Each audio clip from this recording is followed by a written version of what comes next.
Friends, இந்த வீடியோவில் நம்ம தக்காளியை பற்றி தெரிஞ்சுக்கலாம். தக்காளியை பற்றி தெரிஞ்சுக்க நிறைய இருக்குது. தக்காளியை பற்றி தெரிஞ்சுக்கலாம் அப்படின்னு சொன்னோன்னா அது இன்ட்ரெஸ்ட் இல்லைன்னு சொல்லி விட்டுற போகிறீங்க. உங்கள் ஆரோக்கியத்துக்கு ரொம்ப முக்கியம் இந்த தக்காளி. இப்போல்லாம் ஃப்ரெண்ட்ஸ் பார்த்தீங்கன்னா தக்காளி பெயிண்ட் அடித்த மாதிரி ஒரே கலராக தான் வருது கடையில்.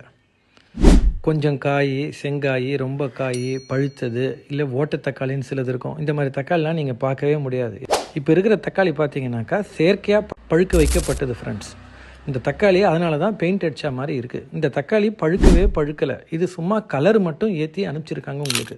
அடுத்தது பார்த்தீங்கன்னாக்கா தக்காளியில் வெட்டும் போது உள்ளே பார்த்தீங்கன்னாக்கா விதையே இருக்காது, புளிப்பும் இருக்காது. இதனால் புளிப்பு இல்லாத தொட்டு 2 தக்காளி போட வேண்டிய நேரத்தில் நம்ம 4 தக்காளி போட வேண்டிய நிலையில் இருக்கும். அதனால் தக்காளி யூசேஜ் அதிகமாகுது. இப்படி தக்காளி புளிக்கவும் இல்லாத யூசேஜும் அதிகமாகுது. இதை பற்றி நீங்கள் சிந்திச்சுருந்தா தக்காளி ஏன் அப்படி இருக்குன்ட்டு. முன்னெல்லாம் நாட்டு தக்காளி இருந்துச்சு. அதுக்கப்புறம் 611, 621 தக்காளி வந்துச்சு. அந்த தக்காளி தான் முதல்ல வந்துச்சு ஒரு 20 years பிஃபோர். இப்போ பார்த்தீங்கன்னாக்கா அதுவும் இல்லை, கெமிக்கல் மூலியமாக, ரசாயனம் மூலியமாக இவங்க பழுக்க வச்சு அனுப்புகிறாங்க. அதனால தான் இது எல்லா தக்காளியும் ஒரே மாதிரி பழுத்தா மாதிரி ரெட்டு கலராக பெயிண்ட் அடித்த மாதிரி இருக்குது. இதை நீங்கள் புரிஞ்சுக்கோங்க. இது நீங்கள் பரிசோதனை கூட பண்ணி பார்க்கலாம். காய் தக்காளி கிடைக்கிறது ரொம்ப கஷ்டம். வாயின் வந்து வீட்டில் வச்சிங்கனாக்கா 7 நாள் 8 நாள் ஆனால் கூட அது பழுக்காது. லைட்டாக மஞ்சள் கலர் தான் வரும். என்னன்னு யோசனை பண்ணிங்கனாக்கா உண்மை பழுக்கிறதுக்கு உண்டான கெமிக்கல் அந்த என்சைமே அதில் கிடையாது ஃப்ரெண்ட்ஸ். அதனால தான் அதில் புளிப்பும் கிடையாது. முன்ன தக்காளியில் வீட்டில் ஜாம் செய்வாங்க. தக்காளியை நீங்கள் வந்து சாப்பிட்டா கூட புளிப்பு இருக்கும். இப்போல்லாம் யாருன்னா தக்காளியை தனியாக சாதாவாக சாப்பிட்டு பார்த்தீங்களா? நம்ம நினைக்கிற மாதிரி தக்காளி நாட்டுப்புறங்கள்லேருந்து உடனே மார்க்கெட்டுங்களுக்கு, நகர்ப்புறங்களுக்கு விளைஞ்சி வந்த உடனே அது பழுத்துரும். பழுத்த உடனே அது சந்தைப்பட்டு மார்க்கெட்லேயும் டிபார்ட்மெண்டல் ஸ்டோர்ஸ்லேயும் வந்துடும் அப்படின்னு நீங்கள் நினைக்க வேண்டாம்.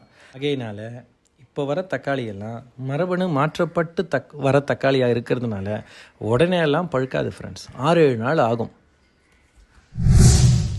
முன்னெல்லாம் தக்காளி பார்த்தீங்கன்னாக்கா திண்டுக்கல் தக்காளின்னு ஒரு தக்காளி விளைஞ்சி மெட்ராஸில் இப்போனா ரேராக வரும். அது மேலே பார்த்தீங்கன்னாக்கா காம்பு பகுதியில் கொஞ்சம் பச்சையாக இருக்கும். ஆனால் அவ்வளவும் சுவையான தக்காளியாக இருக்கும்.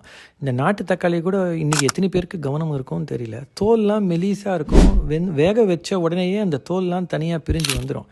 இன்றைக்கி இருக்கிற தக்காளி மாதிரி மிக்சியில் அரைச்சி சமையலில் சேர்க்க வேண்டிய துர்பாகிய நிலை கொஞ்சம் வருஷங்களுக்கு முன்னாலெல்லாம் கிடையாது. இது உங்கள் எல்லாருக்கும் தெரியும்னு நினைக்கிறேன். இந்த செயற்கையாக தக்காளி பழுக்க வைக்கிறாங்க இல்லைங்களா, இது கலர் தான் ஏறுது கண்டி, பழுக்கிறது கிடையாது. அதனால தான் அந்த கடைக்காரங்க கிட்ட நீங்கள் நல்லா ஒழுங்காக கவனித்து பார்த்தீங்கன்னாக்கா தெரியும். முன்னெல்லாம் தக்காளி வியாபாரம் பண்ணும்போது சில தக்காளிங்க அதிகமாக அழுகி போய் ஓட்ட தக்காளின்னு சொல்லி தூக்கி போடுவாங்க. நடுரோட்டுங்களில், ஓரங்களில் தூக்கி போட்டிருப்பாங்க. இப்போ நீங்கள் போய் காய்கறி கடையில் கவனித்து பாருங்கள், யாரும் தக்காளியை அதிகமாக பழுத்து போச்சு அப்படின்னு சொல்லி அதை தூக்கி போடுறதே கிடையாது. வெங்காயம் மாதிரி தக்காளி வருது மார்க்கெட்லேருந்து, அதை கொட்டி விற்கிறாங்க, அவ்வளோதான். எந்த தக்காளியும் அழுகிறதே கிடையாது இன்றைக்கி. நீங்கள் நான் சொல்கிறத நம்ப முடியலனாக்கா ஒன்று செய்யுங்க, கடையில் போயிட்டு ஒரு கிலோ தக்காளியை வாங்கிட்டு வந்து வீட்டில் டேபிளில் வச்சு பாருங்கள். அது 1 வாரம் ஆனாலும் அதே மாதிரி தான் இருக்கும். அது அதிகமாக பழுத்து அழுகாது. நீங்கள் ஒன்றா பாருங்கள். தக்காளி தானே, இதை பற்றி என்ன சீரியஸாக எடுத்துக்கிறது அப்படின்னு நினைக்காதீங்க. இன்றைக்கி நிறைய நோய்கள் வருது, கேன்சர் உட்பட. அதுக்கு எல்லாவற்றுக்குமே ரசாயனமாக்கப்பட்ட உணவு பழக்க வழக்கங்கள் தான் காரணமாக இருக்குது. தக்காளியாவது ஒழுங்காக உங்களுக்கு வந்து சேரணும்னு நினச்சிங்கனாக்கா, இந்த பிரச்சனைக்கு தீர்வு வேணும்னு நினச்சிங்கனாக்கா, நீங்கள் வீட்டு மாடிகளில், தோட்டங்கள்லாம் தக்காளியை நீங்கள் செடியில் வளர்த்திங்கனாக்கா 2 மாதத்துலேயே உங்களுக்கு வீட்டுக்கு தேவையான தக்காளி கிடைக்கும். உங்களுக்கு இந்த மாதிரி 1-2 உணவுப் பொருட்களாவது உண்மையான உணவுப் பொருட்களாக நீங்கள் சாப்பிட்றதுக்கு அமையும். அப்படி நீங்கள் சாப்பிட்டீங்கன்னாக்கா உங்களுக்கு ஆரோக்கியம் மேம்படும். இதையும் நீங்கள் மார்க்கெட்டில் தான் போய் வாங்கணும்னு நினச்சிங்கன்னாக்கா ஆரோக்கியம் என்பது மருந்துக்கும் இருக்காது. எங்கள் வீட்டில் வளர்க்குறோம் தக்காளியை. நாங்கள் 2 மாதத்துலேயே பார்த்தீங்கன்னாக்கா வீட்டுக்கு தேவையான தக்காளி வந்துட்டு தான் இருக்குது. 2, 3, 4 தினம் பறிச்சுட்டு தான் இருக்கிறோம். அதே மாதிரி நீங்களும் தாராளமாக செய்யலாம் ஃப்ரெண்ட்ஸ்.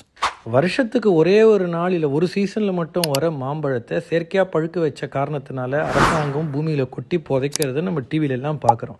ஆனால் தினம் நம்ம இந்த தக்காளியை செயற்கையாக பழுக்க வச்சதை சமையலில் உபயோகம் பண்ணிகிட்டு இருக்கோம். இதை பற்றி யாருன்னா சிந்திங்க. தக்காளியை நம்ம வெறும் சுவைக்காக மட்டும்தான் சேர்க்குறோமா? தக்காளியினுடைய மருத்துவ பலன்கள் என்ன? தக்காளி எந்தெந்த நோய்க்கு எதிர்ப்பாக அமையுது? தக்காளியினுடைய நியூட்ரியன்ஸ் ஃபேக்ட்ஸ் என்ன? தக்காளியை நம்ம எவ்வளோ காலமாக சமையலில் கலந்துட்டு வரோம் அப்படின்றத இந்த விஷயங்கள். நன்றி, வணக்கம்.